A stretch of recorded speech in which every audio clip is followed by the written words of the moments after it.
Welcome to Through the Bible in a Year with Pastor John. We invite you to join us at 1 Oakleigh Avenue in North Providence, Rhode Island.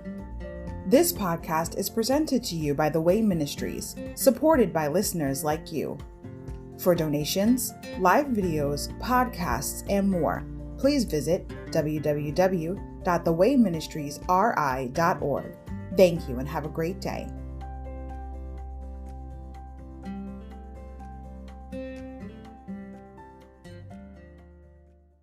Hi everybody, welcome to Through the Bible in a Year with Pastor John. So glad you could join me today to get a portion of God's Word. Today we're going to begin with day 235, August 22nd, Ezekiel 29 to 32, Judgment on Egypt. Overview. Ezekiel's concluding words to Judah's neighbors are addressed specifically to Egypt. The perennial enemy of God's people, Egypt would not be totally destroyed, as Ammon, Moab, Edom, Philistia, and Tyre would be. Instead, it would be reduced to insignificance after a time of dispersion and regathering. Never again would the glory of the pharaohs shine. Egypt's wealth would be given to the Babylonians as a reward for carrying out God's will. Chapter 29, Egypt's downfall, Judgment on Egypt. Chapter 30, Egypt's lament. Judgment on Egypt. Chapter 31, Pharaoh's downfall, Judgment on Egypt. Chapter 32, Pharaoh's lament, Judgment on Egypt. Insight, tiny nation, great God.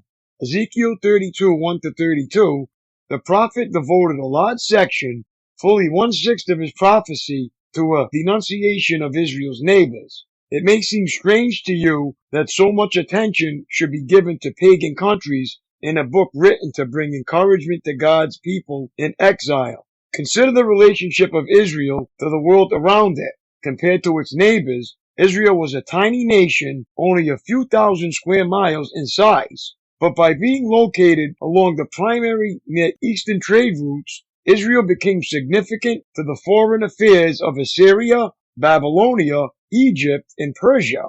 Ezekiel's message to these great world powers is the same message God would proclaim to the nations today. The destiny of humankind does not rest in the control of kings and queens, but in God alone. Secular historians may consider Israel of little consequence when compared with Babylonia and Egypt, Russia, China, or the United States. But Ezekiel saw the world powers from God's perspective. Like specks of dust on the prophetic page, they would disappear from view, while God's program for his people lived on. Ezekiel 29, a message for Egypt. On January 7, during the 10th year of King Jehoiachin's captivity, this message came to me from the Lord. Son of man, turn and face Egypt and prophesy against Pharaoh, the king, and all the people of Egypt. Give them this message from the sovereign Lord. I am your enemy, O Pharaoh, king of Egypt, you great monster, lurking in the streams of the Nile. For you have said, the Nile River is mine. I made it for myself. I will put hooks in your jaws and drag you out on the land with fish sticking to your scales. I will leave you and all your fish stranded in the wilderness to die. You will lie unburied on the open ground, for I have given you as food to the wild animals and birds. All the people of Egypt will know that I am the Lord, for to Israel you were just a staff made of reeds. When Israel leaned on you, you splintered and broke, and stabbed her in the armpit. When she put her weight on you, you collapsed, and her legs gave way. Therefore, this is what the sovereign Lord says. I will bring an army against you, O Egypt, and destroy both people and animals. The land of Egypt will become a desolate wasteland, and the Egyptians will know that I am the Lord. Because you said the Nile River is mine, I made it. I am now the enemy of both you and your river. I will make the land of Egypt a totally desolate wasteland from Migdal to Aswan, as far south as the border of Ethiopia. For 40 years not a soul will pass that way, neither people nor animals. It will be completely uninhabited. I will make Egypt desolate, and it will be surrounded by other desolate nations. Its cities will be empty, and desolate for 40 years, surrounded by other ruined cities. I will scatter the Egyptians to distant lands. But this is what the sovereign Lord also says. At the end of the 40 years, I will bring the Egyptians home again from the nations to which they have been scattered. I will restore the prosperity of Egypt and bring its people back to the land of Pathros in southern Egypt, from which they came. But Egypt will remain an unimportant minor kingdom. It will be the lowliest of all the nations, never again great enough to rise above its neighbors. Then Israel will no longer be tempted to trust in Egypt for help. Egypt's shattered condition will remind Israel of how sinful she was to trust Egypt in earlier days. Then Israel will know that I am the sovereign Lord. Nebuchadnezzar to conquer Egypt. On April 26th, the first day of the new year, during the 27th year of King Jehoiachin's captivity, this message came to me from the Lord. Son of man, the army of King Nebuchadnezzar of Babylon fought so hard against Tyre that the warriors' heads were rubbed bare and their shoulders were raw and blistered. Yet Nebuchadnezzar and his army won no plunder to compensate them for all their work. Therefore, this is what the sovereign Lord says. I will give the land of Egypt to Nebuchadnezzar, king of Babylon. He will carry off its wealth, plundering everything it has, so he can pay his army. Yes, I have given him the land of Egypt as a reward for his work, says the sovereign Lord, because he was working for me when he destroyed Tyre. And the day will come when I will cause the ancient glory of Israel to revive. And then, Ezekiel, your words will be respected. Then they will know that I am the Lord. Ezekiel 30, a sad day for Egypt. This is another message that came to me from the Lord. Son of man, prophesy and give this message from the sovereign Lord. Weep and wail for that day, for the terrible day is almost here. The day of the Lord. It is a day of clouds and gloom, a day of despair for the nations. A sword will come against Egypt, and those who are slaughtered will cover the ground. Its wealth will be carried away, and its foundations destroyed. The land of Ethiopia will be ravished. Ethiopia, Libya, Lydia, all Arabia, and all their other allies will be destroyed in that war. For this is what the Lord says. All of Egypt's allies will fall, and the pride of her power will end. From Migdol to Aswan, they will be slaughtered by the sword, says the sovereign Lord. Egypt will be desolate, surrounded by desolate nations, and its cities will be in ruins, surrounded by other ruined cities. And the people of Egypt will know that I am the Lord when I have set Egypt on fire and destroyed all their allies. At that time, I will send swift messengers in ships to terrify the complacent Ethiopians. Great panic will come upon them on that day of Egypt's certain destruction. Watch for it. It is sure to come. For this is what the sovereign Lord says. By the power of King Nebuchadnezzar of Babylon, I will destroy the hordes of Egypt. He and his armies, the most ruthless of all, will be sent to demolish the land. They will make war against Egypt until slaughtered Egyptians cover the ground. I will dry up the Nile River and sell the land to wicked men. I will destroy the land of Egypt and everything in it by the hands of foreigners. I, the Lord, have spoken. This is what the sovereign Lord says. I will smash the idols of Egypt and the images at Memphis. There will be no rulers left in Egypt. Terror will sweep the land. I will destroy southern Egypt, set fire to Zoan, and bring judgment against Thebes. I will pour out my fury on Pelusium, the strongest fortress of Egypt, and I will stamp out the hordes of Thebes. Yes, I will set fire to all Egypt. Pelusium will be racked with pain. Thebes will be torn apart. Memphis will live in constant terror. The young men of Heliopolis and Bubastis will die in battle, and the women will be taken away as slaves. When I come to break the proud strength of Egypt, it will be a dark day for Tahaphanes, too. A dark cloud will cover Tahaphanes, and its daughters will be led away as captives. And so I will greatly punish Egypt Then they will know that I am the Lord. The broken arms of Pharaoh. On April 29th, during the 11th year of King Jehoiachin's captivity, this message came to me from the Lord. Son of man, I have broken the arm of Pharaoh, the king of Egypt. His arm has not been put in a cast so that it may heal. Neither has it been bound up with a splint to make it strong enough to hold a sword. Therefore, this is what the sovereign Lord says. I am the enemy of Pharaoh, the king of Egypt. I will break both of his arms, the good arm along with the broken one, and I will make his sword clatter to the ground. I will scatter the Egyptians to many lands throughout the world. I will strengthen the arms of Babylon's king and put my sword in his hand. But I will break the arms of Pharaoh, king of Egypt, and he will lie there mortally wounded, groaning in pain. I will strengthen the arms of the king of Babylon, while the arms of Pharaoh fall useless to his sides. And when I put my sword in the hand of Babylon's king, and he brings it against the land of Egypt, Egypt will know that I am the Lord. I will scatter the Egyptians among the nations, dispersing them throughout the earth. Then they will know that I am the Lord. Ezekiel 31. Egypt compared to fallen Assyria. On June 21st, during the 11th year of King Jehoiachin's captivity, this message came to me from the Lord. Son of man, give this message to Pharaoh, king of Egypt, and all his hordes. To whom would you compare your greatness? Are you like mighty Assyria, which was once like a cedar of Lebanon, with beautiful branches that cast deep forest shade, and with its top high among the clouds? Deep springs watered it, and helped it to grow tall and luxuriant. The water flowed around it like a river, streaming to all the trees nearby.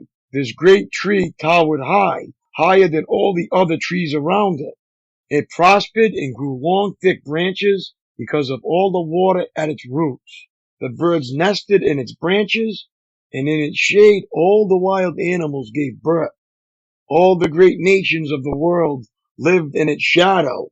It was strong and beautiful, with wide spreading branches, for its roots went deep into abundant water. No other cedar in the garden of God could rival it. No cypress had branches to equal it.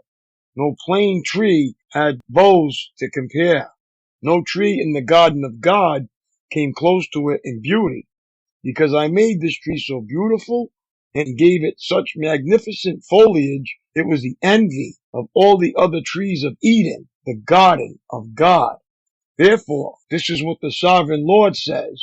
Because Egypt became proud and arrogant, and because it set itself so high above the others, with its top reaching to the clouds, I will hand it over to a mighty nation that will destroy it as its wickedness deserves. I have already discarded it. A foreign army, the terror of the nations, has cut it down and left it fallen on the ground. Its branches are scattered across the mountains, in valleys and ravines of the land. All those who lived in its shadow have gone away and left it lying there. The birds roost on its fallen trunk, and the wild animals lie among its branches. Let the tree of no other nation proudly exult in its own prosperity, though it be higher than the clouds, and it be watered from the depths. For all are doomed to die, to go down to the depths of the earth. They will land in the pit, along with everyone else on earth.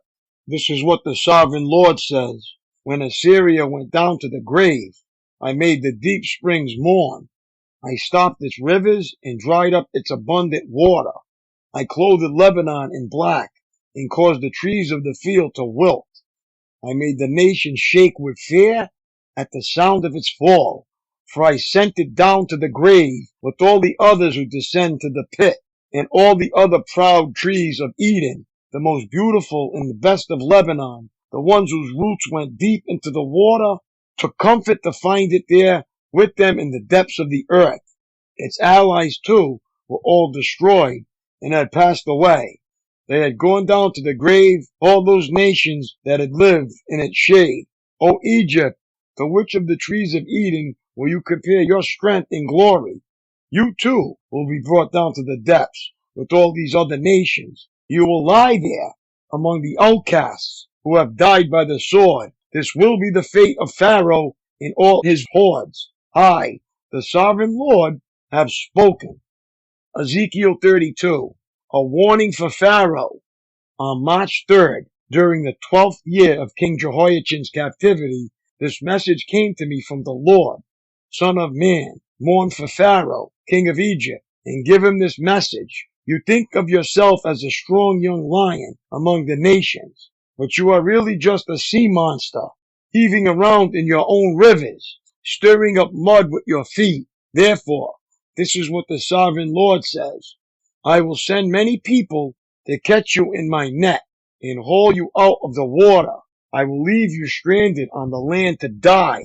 All the birds of the heavens will land on you, and the wild animals of the whole earth will gorge themselves on you. I will scatter your flesh on the hills and fill the valleys with your bones. I will drench the earth with your gushing blood all the way to the mountains, filling the ravines to the brim. When I blot you out, I will veil the heavens and darken the stars. I will cover the sun with a cloud, and the moon will not give you its light. I will darken the bright stars overhead and cover your land in darkness. I, the sovereign Lord, have spoken. I will disturb many hearts when I bring news of your downfall to distant nations you have never seen. Yes, I will shock many lands, and their kings will be terrified at your fate. They will shudder in fear for their lives as I brandish my sword before them on the day of your fall. For this is what the sovereign Lord says. The sword of the king of Babylon will come against you. I will destroy your hordes with the swords of mighty warriors, the terror of the nations. They will shatter the pride of Egypt, and all its hordes will be destroyed. I will destroy all your flocks and herds and graze beside the streams. Never again will people or animals muddy those waters with their feet. Then I will let the waters of Egypt become calm again, and they will flow as smoothly as olive oil, says the sovereign Lord. And when I destroy Egypt and strip you of everything you own and strike down all your people, then you will know that I am the Lord. Yes, this is the funeral song they will sing for Egypt. Let all the nations mourn. Let them mourn for Egypt and its hordes. I, the sovereign Lord, have spoken. Egypt falls into the pit. On March 17th, during the 12th year, another message came to me from the Lord. Son of man, weep for the hordes of Egypt and for the other mighty nations, for I will send them down to the world below in company with those who descend to the pit. Say to them, O Egypt, are you lovelier than the other nations? No. So go down to the pit and lie there among the outcasts. The Egyptians will fall with the many who have died by the sword, for the sword is drawn against them. Egypt and its hordes will be dragged away to their judgment. Down in the grave, mighty leaders will mockingly welcome Egypt and its allies, saying, they have come down. They lie among the outcast hordes, slaughtered by the sword.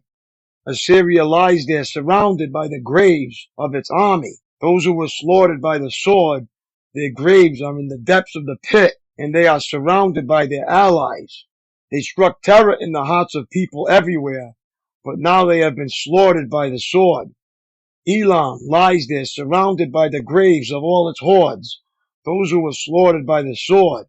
They struck terror in the hearts of people everywhere, but now they have descended as outcasts to the world below. Now they lie in the pit and share the shame of those who have gone before them. They have a resting place among the slaughtered, surrounded by the graves of all their hordes.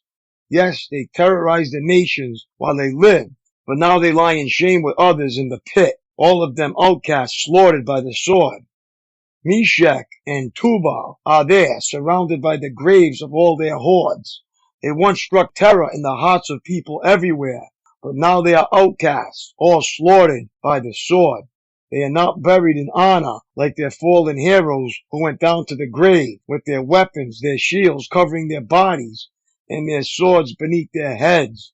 Their guilt rests upon them because they brought terror to everyone while they were still alive. You too, Egypt, will lie crushed and broken among the outcasts. all slaughtered by the sword. Edom is there with its kings and princes, mighty as they were. They also lie among those slaughtered by the sword, with the outcasts who have gone down to the pit. All the princes of the north and the Sidonians are there with others who have died. Once a terror, they have been put to shame.